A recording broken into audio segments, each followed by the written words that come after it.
তো কাজী কেতাব আপনি পাঠ করলে নিজেকে চেনা যায়, কিন্তু বই পাঠ করে নিজের চেনা যায় না।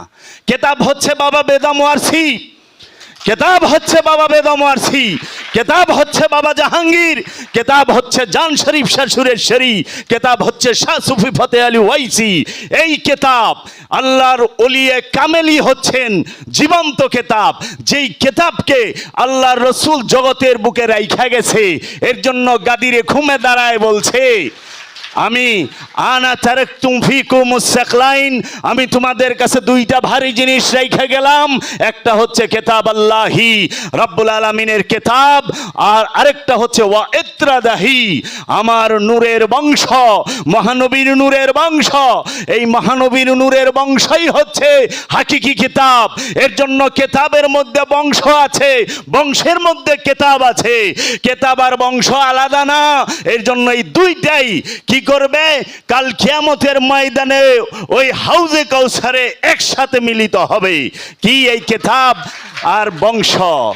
তাহলে পরে সেই বংশ আজকে বাদ দিয়ে দিছে মুসলমান মানব জাতি, এই কেতাবও বাদ দিয়ে দিছে।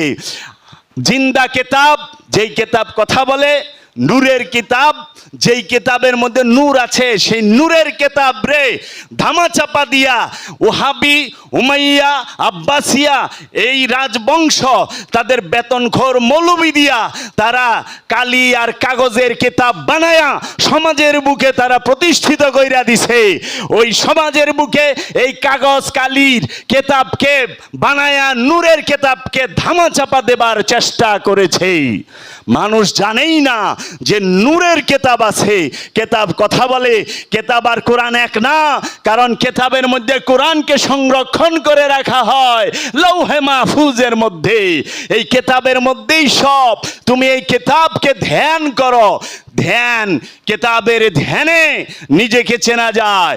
এর জন্য ওলিয়ে কামেলের ধ্যানে আর ওলিয়ে কামেলের দয়ায় নিজেকে চেনা যায়। শুধু ধ্যান কইরাও নিজেরে চেনা যায় না।